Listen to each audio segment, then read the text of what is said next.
அப்போ இந்த பிரம்மாண்ட படங்கள் பிரம்மாண்டமான வசூல் அப்படின்னா நேரடியாக பாதிக்கப்படுறது யாரு? சினிமாவை பார்க்கக்கூடிய ஆட்கள் குறைஞ்சிட்டே வர்றாங்க. அஜித் ரசிகர் அவங்களுக்கு முதல் ஷோ தியேட்டரில் போய் ஆடி பாடி விசில் அடிச்சு மாலையை போட்டு போவாங்க. நீங்கள் வந்து படத்தை விமர்சனம் பண்ணுங்க, படத்தில் நடித்தவர்களுடைய பர்சனல் நீங்க அட்டாக் பண்ணாதீங்கன்னு ஒரு வரைமுறை வைக்கலாம். இல்லையா விமர்சனங்களால ஒரு படத்தை ஓட வைக்க முடியும், ஒரு படத்தை அழிக்க முடியுங்கிறதெல்லாம் நல்ல படம்.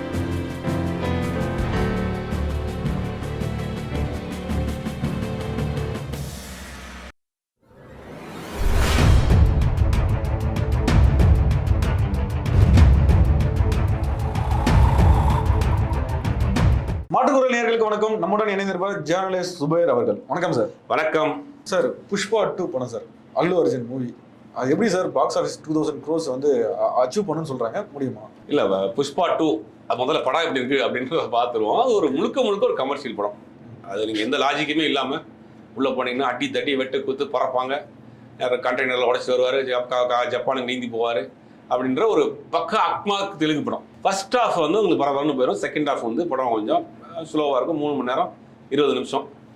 எந்த லாஜிக்குமே பார்க்காம ஒரு ஜாலியாக படம் பார்க்கக்கூடிய போகிற ஆட்களுக்கு அந்த படம் வந்து ஒரு படம். அது வந்து சிலருக்கு பிடிக்கும், சிலருக்கு பிடிக்காது. அந்த படத்தில் விமர்சனங்கள் நிறைய பண்ணிட்டாங்க. இப்போ இந்த படத்தினுடைய கலெக்ஷன் அப்படிங்கிற ரிப்போர்ட்ஸ்லாம் வந்துக்கிட்டே இருக்கு.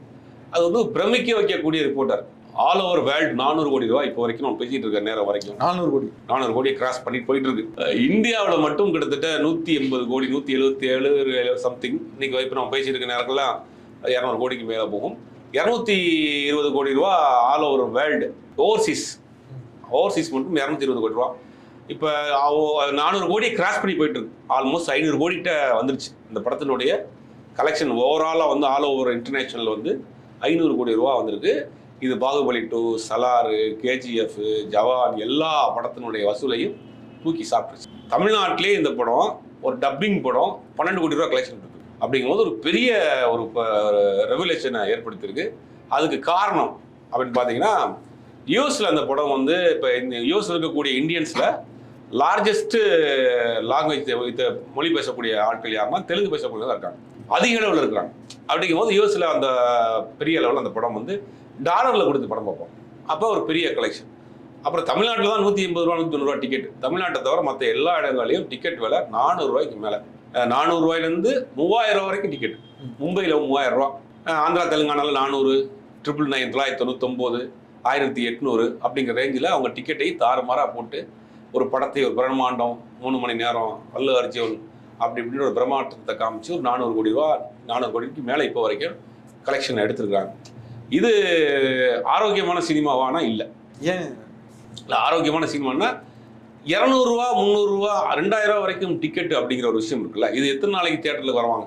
ஒரு 2 நாள் வரலாம் சார், அவ்வளோதான். அப்படிங்கும் போது மற்ற சின்ன படங்கள் அந்த இண்டிவிஜுவலாக படம் பண்ணக்கூடியவர்கள்லாம் இது பெரிய அளவில் பாதிக்கப்படுவாங்க. இண்டஸ்ட்ரி வந்து இப்போ குறிப்பிட்ட ஆட்கள்கிட்ட மட்டும்தான் அந்த படம் இந்த 400 கோடி 500 கோடி இவங்க எடுத்துகிட்டு போகிறாங்கன்னா ப்ரொடக்ஷன் காஸ்ட்னு பார்த்தா ஒரு மிஞ்சி போனால் 50 கோடி ரூபாய்க்கு பண்ணியிருப்பாங்க. அப்போ பெரும்பகுதி தயாரிப்பாளருக்கு டைரக்டருக்கும் நடிகருக்கும் தான் போகுது.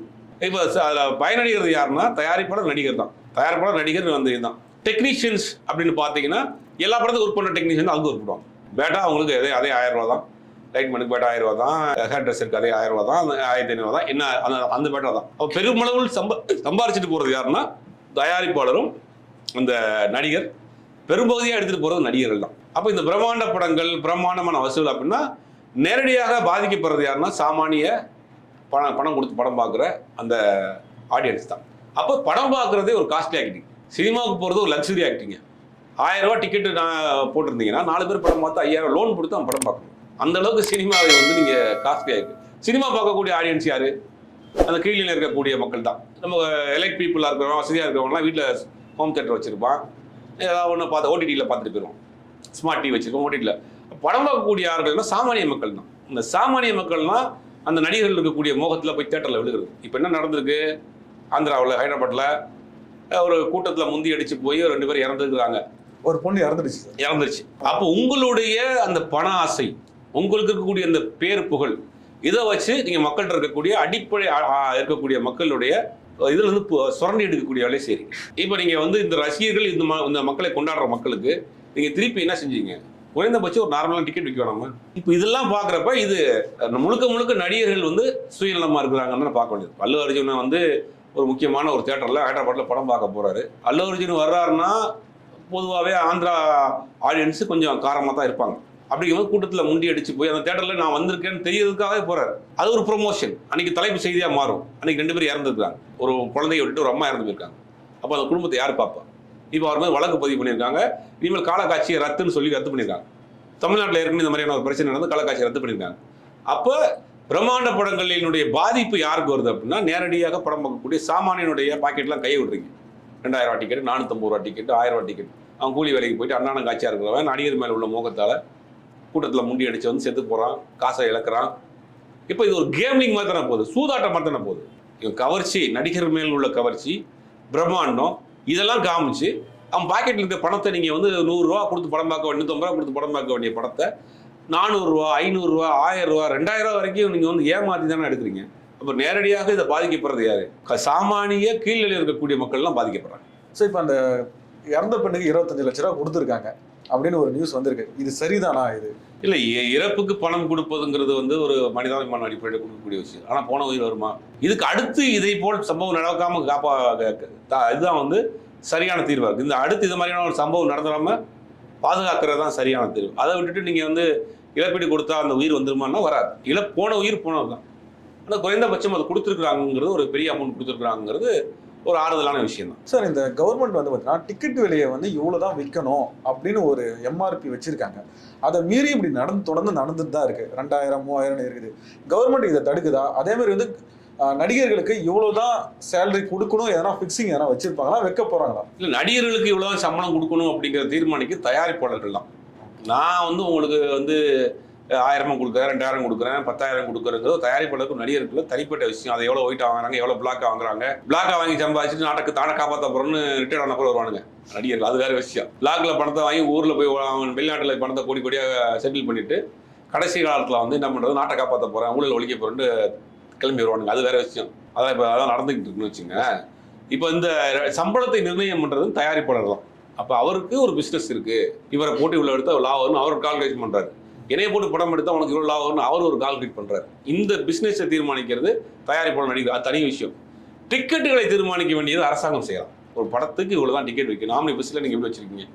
தீபாவளி பொங்கலில் 2000 3000 ஆம்னி பஸ்ஸில் ஓடுது. மதுரைக்கு போகிறோம், திருச்சிக்கு போகிறோம், கோயம்புத்தூருக்கு போகிறோம். அந்த மாதிரி ஆம்னி பஸ்ஸுகள் டிக்கெட்டு அதிகமாக வைக்கிற மாதிரி ஃபெஸ்டிவல் நேரங்களில் தேட்டரில் டிக்கெட் வைக்கிறதுங்கிறது எந்த அடிப்படையில் நியாயம் வந்து அதை வந்து முறைப்படுத்த வேண்டியது அரசாங்கம் தான். தமிழ்நாட்டில் ஆல்மோஸ்ட் அது வந்து ஓரளவுக்கு கண்ட்ரோலாக தான் இருக்குது. ஒரு அளவுக்கு மேலே அவங்களால விற்க முடியாது. ஸ்பெஷல் ஷோ போட்டால் மட்டும் வேணாலும் விற்க முடியும். அப்படிங்கிற அதை முறைப்படுத்த வேண்டியது அரசாங்கம் கிடையாது. தேட்டர் டிக்கெட்டே அரசாங்கம் முறைப்படுத்தலாம். இந்த தேட்டருக்குள்ளே போகிறோம்ல, இந்த 1000 ரூபா 1500 ரூபா டிக்கெட்டை வாங்கிட்டு உள்ளே போனோம்னா அங்கே அடிக்கிற கொள்ளை அது காட்டிலும் பெரிய கொள்ளை. பாப்கார்ன் 250 ரூபா, காஃபி 100 ரூபா, வாட்டர் பாட்டில் 100 ரூபா. நம்ம அதை இந்த ரோட்டை விட்டுட்டு இந்த பக்கம் போனால் 10 ரூபாய்க்கு டீ காஃபி சாப்பிடலாம். அந்த காம்பவுண்டுக்குள்ளே போயிட்டால் காஃபி சாப்பிட்டு 100 ரூபா. இது எவ்வளோ பெரிய வித்தியாசம் பாருங்க. இதெல்லாம் முறைப்படுத்த முடியுமா? இதெல்லாம் முறைப்படுத்தினா தான் சினிமா தலை தோங்கும். இல்லை சினிமாவை பார்க்கக்கூடிய ஆட்கள் குறைஞ்சிட்டே வர்றாங்க. எல்லாரும் நெட்டில் டவுன்லோட் பண்ணி மொபைலில் பண்ணுறாங்க. ஓடிடியில் வந்துடுது. மெயின் 4 வாரத்தில் 3 வாரத்தில் புது படங்கள்லாம் ஓடிடி தளங்களில் வந்துடுது. 1000 ரூபாய்க்கு அவன் வீட்டில் ஏதாவது ஒரு ஓடிடி அமேசானோ நெட்ஃப்ளிக்ஸோ ரீசார்ஜ் பண்ணான்னா அந்த மாதத்துக்கு உண்டான எல்லா படையும் பார்த்துட்டு போயிடும்.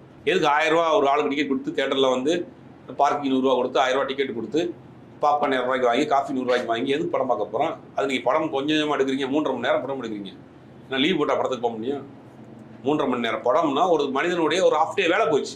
அவன் காலையில் 11 மணிக்கு ஷோக்கு போகிறான்னா வீட்டுக்கு வரது 4 மணி ஆயிரும். இது ஒரு வேலை போன இது வந்து திரைப்படம்ங்கிறது ஒரு பொழுதுபோக்கு. நீங்கள் ஏன் வந்து ஒருத்தனை வந்து இவ்வளோ கஷ்டப்படுத்துறீங்க? மக்களுக்கு வந்து ஏன் தியேட்டருக்கு போய் நம்ம பார்க்கணும்னு ஒரு எண்ணம் இருக்கா? அந்த மனநிலையில தான் இன்னும் இருக்காங்க. இன்னைக்கு டெக்னாலஜிஸ் நிறையா வந்துருச்சு. எல்லார்ட்டையும் ஸ்மார்ட் டிவி இருக்குது. தியேட்டர் எக்ஸ்பீரியன்ஸ் வேணும்னு நினைக்கக்கூடியவர்கள் ஃபர்ஸ்ட் ஷோ பார்க்கணும்னு போகக்கூடியவர்கள் தான் போகிறாங்க. அது வந்து ரசிகர்கள் தான் பார்க்குறாங்க தேட்டரில் போய். இப்போ அல்லு அர்ஜுன் ரசிகர், விஜய் ரசிகர்னா விஜய் ரசிகர், அஜித் ரசிகர். அவங்களுக்கு முதல் ஷோ வந்து தேட்டரில் போய் ஆடி பாடி விசில் அடித்து மாலையை போட்டு பூவை போட்டு அதை வந்து ஒரு செலிப்ரேட் மாதிரி பண்ணணும்னு நினைக்கக்கூடிய ஆட்கள்லாம் பெரும்பாலும் தேட்டருக்கு போகிறாங்க. காமனாக இருக்க ஆடியன்ஸ் யாருமே பெருசாக தேட்டருக்கு நல்ல படமாக தான் என்றைக்கு ஒரு நாள் தேட்டரில் போய் பார்ப்போம் அப்படின்ற நிலைமைக்கு தான் வந்துட்டாங்க. அப்போ தேட்டரை வந்து காஸ்ட்லி ஆகிட்டீங்க. அப்போ அந்த ரசிகர்களுடைய உணர்ச்சியை அவனுடைய அந்த கொந்தளிப்பை நீங்கள் பணமாக பயன்படுத்திடுது. அவ்வளோதான் சார். இப்போது நெருக்கடி சூழலில் வந்து ஒரு பெண் இறந்துட்டாங்க. அது வந்து அல்லு அர்ஜுன் எப்படி பொறுப்பாவார்? இல்லை ஒரு படம் ஓடுது, ஒரு உச்ச நட்சத்திர நடிகர் வர்றாரு, அவர் அந்த இடத்துக்கு வந்தால் கூட்டம் அதிகமாகும் அப்படிங்கிறது அல்லு அர்ஜுனுக்கு தெரியும். இன்னும் அந்த கூட்டத்தை கிளியர் பண்ணிட்டு பாதுகாப்பு ஏற்பாடுகளோட உள்ளே வந்திருக்கணும். அப்போ அங்கே வர்றப்ப அவர் தான் முழு பொறுப்பு எடுத்துக்கிற முடியும். அல்லு அர்ஜுன் அந்த இடத்துக்கு வராமல் கூட்ட நெருக்கடியில் இருந்தால் தேட்டர் மேலே கம்ப்ளைண்ட் பண்ணியிருப்பாங்க. அல்லு அர்ஜுன் அங்கே வரல, படம் பார்க்குற கூட்ட நெரிசலில் இறந்துட்டாங்கன்னா தேட்டர் ஓனர் மேலே தேட்டர் மேனேஜர்ஸ் மேலே கம்ப்ளைண்ட் பண்ணியிருப்பாங்க. அல்லு அர்ஜுனை பார்க்கறது தானே எக்கச்சக்கமான கூட்டம். ஒரு தேட்டரில் 1000 கெப்பாசிட்டின்னா அன்னைக்கு வந்திருக்க கூட்டம் 5000 பேர் வந்திருக்காங்க. 5000 பேர் எதுக்கு வந்திருக்காங்க? அல்லு அர்ஜுனை பார்க்க வந்திருக்காங்க. அல்லு அர்ஜுனை பார்க்க வந்த கூட்டத்தில் நெரிசல் இறந்து போயிருக்காங்களே ஒழிய படம் பார்க்க வந்த கூட்டத்தை காட்டி அல்லு அர்ஜுனை பார்க்க வந்த கூட்டம் தான் அதிகம். அப்போ அவர் மேலே தான் வழக்கு போடுவாங்க. ஒரு கூட்டத்தை நீங்கள் போய் நின்னீங்கன்னா இவ்வளோ கூட்டம் தெரியும் போகணும் உங்களுக்கு தெரியும். இப்போ முன்னேற்பாடுகள் பண்ணியிருக்கணும் இல்லையா? ஒரு இடத்துல காமனாக ஒரு ஆடிட்டோரியத்துலையோ ஒரு திடல்லையோ நீங்கள் போய் பார்த்துருக்கணும். ஒரு தேட்டருக்குள்ளே போகிறப்போ இந்த மாதிரி தள்ளுமுள் ஏற்படும் உங்களுக்கு தெரிஞ்சே நீங்கள் போயிருக்கீங்கன்னா அப்படி நீங்கள் தானே பொறுப்பேற்க முடியும். சார் இப்போ திருப்பூர் சுப்பிரமணியன் இருக்காரு இல்லையா, அவர் என்ன சொல்லியிருக்காருன்னா தேட்டருக்குள்ள வந்து விமர்சனம் பண்ணோட படத்தை பற்றி விமர்சனமே பண்ணாதீங்க அப்படின்னு சொல்லியிருக்காரு. இப்போ அதுக்கு வந்து ஹைகோர்ட் வரைக்கும் போயிருக்காரு. ஹைகோர்ட் இப்போ வந்து அந்த இது ரத்து பண்ணிட்டாங்க. அதை என்ன எப்படி? அதாவது தயாரிப்பாளர் சங்கத்தில் 2 இருக்கு. ஒன்று ப்ரொடியூசர் கவுன்சில்னு ஒரு தயாரிப்பாளர் சங்கம், நடப்பு தயாரிப்பாளர் சங்கம். நாங்கள் தான் வந்து இப்போ நடப்பு தயாரிப்பாளர் பண்ணுறோம்னு சொல்லி அம்மா கிரேசன், சிவா, எஸ்ஆர் பிரபு இவங்கெல்லாம் சேர்ந்து ஒரு சங்கம் வச்சிருக்காங்க. அந்த சங்கத்தின் சார்பில் தான் வந்து கோர்ட்டுக்கு போயிருக்காங்க. திருப்பூர் சுப்பிரமணியம் வந்து விநியோகஸ்தர் சங்கத்தில் இருக்கிறார். இப்போ அந்த பொறுப்புலேருந்து கூட தூக்கிட்டாரு. இப்போ தேட்டர் ஓனர் சங்கத்தில் இருந்தால் அதையும் வந்து அவர் விலகிட்டார். இப்போ ஒரு சினிமா ஒரு ஆர்வலராக தேட்டர் அதிபராக தான் இருக்கார். அவர் தான் ஒரு கருத்தை சொல்கிறார். இந்த மாதிரி கேரளாவில் 3 வாரம் கழிச்சு தான் ரிவ்யூ பண்ணணும்னு ஒருத்தர் போட்டு கேஸ் போட்டிருக்காரு. அந்த மாதிரி தமிழ்நாட்டில் பண்ணணும்னு அவர் ஒரு கருத்து தான் சொல்கிறார். திருப்பூர் சுப்பிரமணியம் கேஸ் போடல. கேஸ் போட்டது வந்து நடப்பு தயாரிப்பாளர் சங்கத்துக்கு போடுறாங்க. நடப்பு தயாரிப்பாளர் சங்கத்தில் இருக்கக்கூடிய எஸ்ஆர் பிரபு, தனஞ்சயன் இவங்க எல்லாமே சூர்யாவினுடைய அபிமானிகள், நம்பிக்கைக்குரியவர்கள், நண்பர்கள்.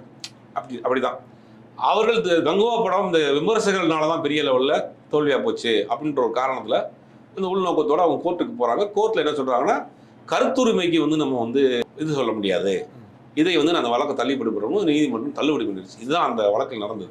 அப்போ நீங்கள் ஒரு படத்தை வந்து 3 நாள் கழிச்சு தான் நீங்கள் வந்து விமர்சனம் பண்ணணும் அப்படின்னா, ஒரு சின்ன படம் நல்ல படம் வருது, நீங்கள் ஒரு நல்ல படம் எடுத்துருக்கீங்க, ஒரு ஷோ போட்டிருக்கீங்க, அதாவது ஐநாக்ஸில் ஒரு ஷோ, இன்னொரு இதில் ஏஜிஎஸில் ஒரு ஷோன்னு ஒரு 3 தேட்டரில் ஒரு 3 ஷோ போட்டிருக்கீங்க. சின்ன பட்ஜெட்டு, சின்ன தயாரிப்பாளர். அந்த படத்தை நான் முதல் நாள் பார்த்துடுறேன். நான் ஒரு விமர்சகர், படம் நல்லா இருக்கு, அந்த படத்தை நான் வந்து விமர்சனம் பண்ண 3 நாள் கழிச்சு விமர்சனம் பண்ணோம்னா அந்த படம் நல்ல படமா என்னன்னு போய் சேர்றதுக்குள்ளே தேட்டரை விட்டு எடுத்துட்டீங்க. எத்தனை சின்ன படங்கள் விமர்சகத்தினால ஓடி இருக்கு, விமர்சனத்தினால ஓடி இருக்கு. இப்போ லேட்டஸ்ட்டாக ஒன்று அம்மா மகாராஜனா இருக்கட்டும், இப்போ லப்பர் பந்தா இருக்கட்டும், எல்லாமே சின்ன படங்கள் தான். படம் ரிலீஸ் ஆகிறதுக்கு எந்த எதிர்பார்ப்பும் இல்லாத படங்கள் தான். மக்கள் பார்த்தாங்க, அந்த விமர்சகர்கள் பார்த்தாங்க, யூடியூப் சேனல்ஸ் அந்த படத்தை ப்ரொமோட் பண்ணதுனால தான் படம் பெருசாக போச்சு. பல கோடிகள் கலெக்ட். நான் 7 கோடி ரூபாய் எடுக்கப்பட்ட லப்பர் வந்து 100 கோடி ரூபாய்க்கு மேலே கலெக்ஷன் கொடுத்துருச்சு. அப்படிங்கும் போது விமர்சனங்களை கண்ட்ரோல் பண்ணலாம். நீங்கள் வந்து படத்தை விமர்சனம் பண்ணுங்க, படத்தில் நடித்தவர்களுடைய பர்சனல் நீங்கள் அட்டாக் பண்ணாதீங்கன்னு ஒரு வரைமுறை வைக்கலாமே ஒழிய விமர்சனமே பண்ணக்கூடாது அப்படிங்கிற ஒரு சர்வாதிகாரம் எப்படி? ஆனால் அதை வந்து இப்போ மாற்றிட்டாங்க. இப்போ நேற்று நடப்பு தயாரிப்பாளர் வந்து நேற்று ஒரு அறிக்கை கொடுத்துருக்காங்க. இந்த மாதிரி நாங்கள் அப்படி சொல்லலை, விமர்சனம் பண்ணுங்க, நாகரீகமான முறையில் விமர்சனம் பண்ணுங்க, நாங்கள் யாருக்கும் எதிரி கிடையாதுன்னு கோர்ட்டு தள்ளுபடி பண்ணப்போ இன்னைக்கு நேற்று ஒரு அறிக்கை கொடுத்துருக்காங்க. அது கோர்ட்டில் நீங்கள் அப்போ கோர்ட்டு இந்த வழக்கு எடுத்துருந்துச்சுன்னா அதுக்கு சாதகமாக போயிருப்பீங்க. கோர்ட்டு வழக்கு தள்ளுபடி பண்ணிச்சுன்னா மீடியா பக்கம் சாதகமாக வர்றீங்க. அப்போ உங்களுக்கு தேவைன்னா எப்படி வேணாலும் வளர்ச்சிக்கிற மாதிரி தான் இந்த விஷயத்தை பார்க்க வேண்டியது இருக்கு.